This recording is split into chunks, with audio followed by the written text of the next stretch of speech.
Assalamualaikum warahmatullahi wabarakatuh. Selamat pagi semuanya. Salam sejahtera untuk kita semua. Salam olahraga. Saudara mahasiswa, pada pertemuan hari ini di mata kuliah Sosiologi Olahraga, pada pertemuan pertama saya akan membahas terkait dengan pendahuluan setelah kemarin di pertemuan pertama yaitu kontrak belajar, kontrak perkuliahan. Saat ini kita lanjutkan di materi pertama yaitu terkait dengan pendahuluan apa sih sosiologi olahraga. Nah, saya tayangkan di slide terkait dengan mengenal sosiologi, mengenal olahraga dan mengenal sosiologi olahraga. Sosiologi olahraga yang dibahas di materi ini adalah yang pertama adalah pendahuluan, yang kedua adalah pengertian, yang ketiga adalah objek dan ruang lingkup sosiologi olahraga. Kita masuk yang pertama adalah pendahuluan. Olahraga telah meresap ke dalam kehidupan masyarakat luas. Bukan hanya milik kalangan tertentu, namun kita ketahui kegiatan olahraga telah menembus ke berbagai tingkat usia maupun berbagai tingkatan kehidupan sosial dalam kehidupan masyarakat di berbagai negara. Ini dibuktikan sejak saudara lahir ke dunia sampai saudara meninggalkan dunia ini, itu adalah aktivitas olahraga. Karena apa? Dasar dari olahraga itu adalah gerak, di mana sejak keluar dari rahim ibu metu kepada di dunia ini itu adalah sudah gerak, walaupun itu nangis. Nah, di dalam hal ini terbukti bahwasanya mulai dari usia dini, mulai dari bayi sampai ke lansia itu adalah yang namanya gerak. Ini adalah contoh terkait dengan aktivitas gerak.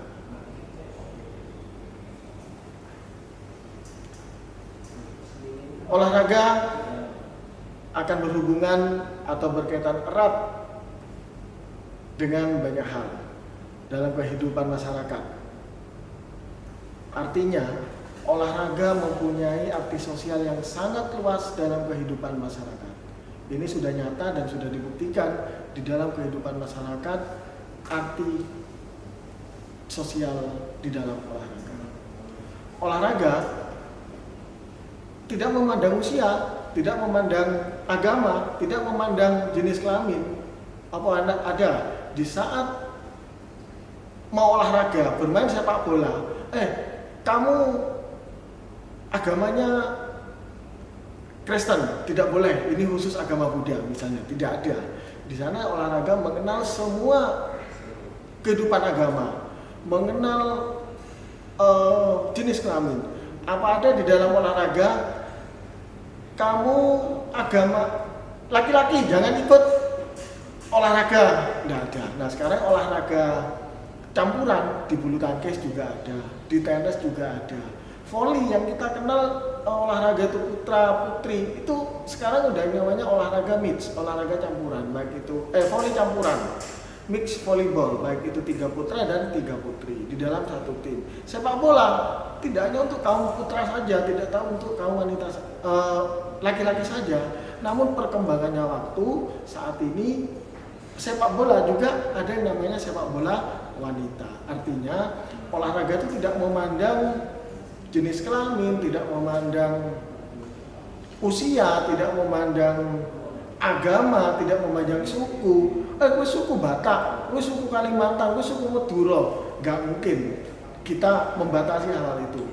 Dengan siapapun dari Madura, dari Aceh, dari Papua, gabung menjadi satu yaitu olahraga. Baik saudara-saudara mahasiswa, masih di pendahuluan. Olahraga dapat mempengaruhi hubungan antar bangsa atau negara, status dan kehidupan dalam masyarakat. Contohnya apa?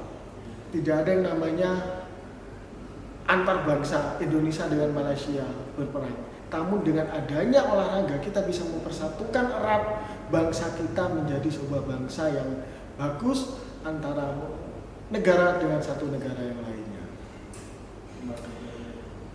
Olahraga juga mempengaruhi kehidupan perdagangan. Pasti. Contoh, hal kecil, ada sebuah event pertandingan olahraga di kampung. Di sekitarnya, di saat kompetisi itu berlangsung, itu akan mempengaruhi perdagangan di sekitar, perekonomian masyarakat di sekitar. Contohnya ada yang jualan es, jualan tiket, dan lain banyak sebagainya. Artinya olahraga itu mempengaruhi perkembangan perdagangan, perekonomian masyarakat. Perkembangan bahasa, itu sudah yakin dan itu sudah dipastikan. Contoh misalnya, mau tidak mau, suka tidak suka, ketika tim Indonesia berangkat ke Thailand, berangkat ke Malaysia, berangkat kemanapun ke luar negeri, itu paling tidak kita harus bisa menguasai bahasa setempat, minimal bahasa Inggris. Nah, itu adalah suatu perkembangan di dalam kehidupan bahasa. Nilai-nilai kepahlawanan di dalam olahraga harus bisa meningkatkan nilai-nilai kepahlawanan dalam olahraga. Bahkan dapat pula mempengaruhi model-model dan gaya pakaian. Ini nampak sekali. Contoh misalnya sepak bola sekarang punya pemain idola, Ronaldo, Messi, Batistuta. Nah, minimal kita harus bisa seorang pemain sepak bola yang lokalan itu bisa mengikuti gaya-gaya atau model-model si pemain-pemain itu. Jadi semakin berkembangnya perkembangan itu akan semakin meningkat. Dari olahraga akan didapatkan suatu kesenangan, itu pasti. Tujuan gerak, tujuan olahraga itu akan senang. Puas. Di dalam olahraga harus punya kepuasan sendiri. Contoh misalnya ketika kita menang, ketika kita apapun, ya tetap harus kita puas dengan apa yang kita hasilkan. Kalah pun ya harus puas dengan kekalahan. Karena apa? Tim lawan juga mungkin lebih baik. Dan dapat pula menimbulkan semangat. Itu pasti di dalam olahraga yang diutamakan adalah semangat, dedikasi maupun fanatisme. Fanatisme apa? Di saat tim kita, tim kebanggaan kita yang tim kita dukung, contoh misalnya Persis main, pendukung supporter ini sangat fanatis sekali pada sama Persis. Kalau tidak pakai kaos merah pendukungnya, ya tidak mungkin kita dukung Persis. Bonek pakai hijau, pendukungnya tetap pakai menggunakan hijau, tidak mungkin menggunakan biru. Nah, itu adalah sebuah fanatisme, sebuah wujud dukungan kita kepada apa yang kita dukung itu. Saudara-saudara, olahraga berkaitan erat dengan keuangan, itu sudah pasti. Baik dalam hubungannya dengan individu maupun kelembagaan. Berjuta-juta bahkan bermiliar-miliar rupiah terserap untuk kegiatan olahraga setiap tahunnya. Dana ini mungkin relatif besar jika dibandingkan dengan dana yang di bidang lainnya. Contoh hal kecil. Di dalam, saya bicara terkait dengan nasional. Di nasional, ketika melaksanakan pemusatan latihan nasional, pemusatan latihan daerah misalnya, seorang atlet, di dalam induk organisasi olahraga, ketika melatih, di saat mempersiapkan pelatnas, mempersiapkan puslatda, itu sangat mengeluarkan biaya yang sangat, bahkan tidak hanya berjuta-juta, bahkan bermiliar-miliar kita keluarkan untuk bagaimana seorang atlet bisa mencapai peak performanya di saat itu menjadi juara, di saat itu pertandingan sampai menjadi juara, itu memang relatif sangat besar biayanya untuk menjadikan seorang atlet. Zohri saja itu berjuta-juta bahkan bermiliar-miliar kita menjadikan seorang Zohri bisa menjadi sprinter andal Indonesia sampai dia memecahkan rekor. Di bola voli, di bulu tangkis, sepak bola bahkan banyak uang yang kita keluarkan untuk membiayai di dalam olahraga itu. Namun di luar banyaknya uang yang kita keluarkan untuk olahraga, ada sebaliknya. Dari olahraga juga akan mendapatkan sebuah keuntungan atau sisi lain di dalam olahraga. Seharusnya tetap dipertahankan sebagai pembangun dan pembina fisik mental, semangat klub, dan sebagai pembangkit kerjasama sosial patriotisme. Jadi di samping olahraga itu juga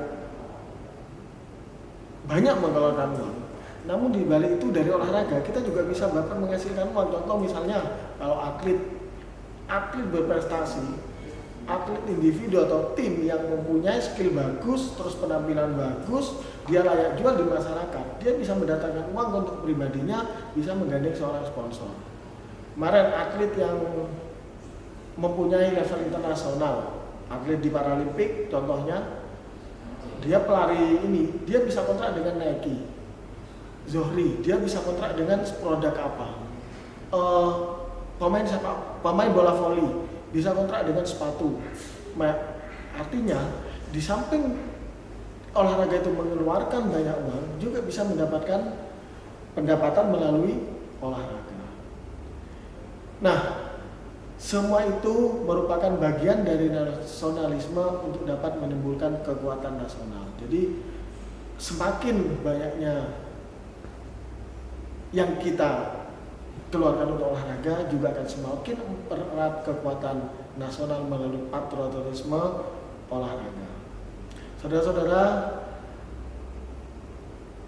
demikian luas dan kompleksnya aspek-aspek yang berkaitan dengan olahraga, sehingga banyak disiplin ilmu yang ikut andil menyoroti olahraga menurut disiplin ilmunya masing-masing, termasuk para sosiolog yang akhirnya memunculkan yang namanya sosiologi olahraga. Sehingga tidak ada sosiologi saja, namun ada yang namanya sosiologi olahraga.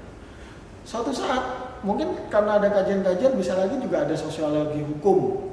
Terus di dalam olahraga sudah namanya psikologi olahraga, ada yang namanya biomekanik olahraga, ada yang namanya farmasi olahraga, itu juga ada karena berkaitan dengan doping dan sebagainya. Itu adalah contohnya. Saudara-saudara, bagaimana kaitan antara sosiologi dan olahraga? Apa sebenarnya sosiologi olahraga itu, dan seberapa luas ruang lingkup kajian serta aplikasi sosiologi olahraga itu? Tidak mungkin memberikan gambaran ruang lingkup bagian kajian sosiologi olahraga dan memberikan rumusan tentang pengertian atau definisi sosiologi olahraga hanya dengan beberapa kata atau sederet kalimat saja. Oleh karena itu, untuk definisi yang dikemukakan pada uraian ini hanya dapat digunakan sebagai pegangan sementara. Sosiologi olahraga dan sosiologi olahraga. Jadi saat ini saya akan bahas apa sosiologi, apa olahraga, dan ketika digabung menjadi sosiologi olahraga seperti apa. Saudara-saudara, pengertian sosiologi adalah ilmu yang mempelajari tentang masyarakat sebagai keseluruhan, yakni hubungan antara manusia dengan manusia, manusia dengan kelompok, kelompok dengan kelompok, baik formal, material, statis maupun dinamis. Sosiologi ingin mengetahui keadaan yang sebenarnya dari hidup bermasyarakat, bukan mempelajari apa yang diharuskan atau yang diharapkan, tetapi apa yang ada. Saudara-saudara, objek dan ruang lingkup sosiologi. Objek sosiologi adalah masyarakat yang dilihat dari sudut hubungan antara manusia dan proses yang timbul dari hubungan manusia dalam masyarakat.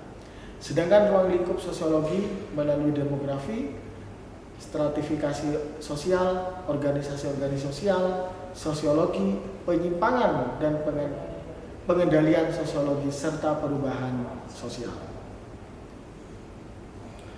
Olahraga mengkaji tentang manusia dan gerakan yang dilakukan dalam rangka pendidikan dan pembentukan. Artinya bahwa yang dihadapi adalah manusia yang berada dalam keadaan bergerak dengan segala gejala dan aspeknya, yaitu gerak manusia yang sangat kompleks dan bermacam-macam. Gerak yang dilakukan manusia dan kelompok menjadi dua, yaitu yang pertama adalah kelompok yang mencakup gerak yang wajib karena terpaksa, gerak wajib perlu dan praktis. gerak yang dilakukan sebagai usaha untuk mencari nafkah. Contohnya apa? Bekerja.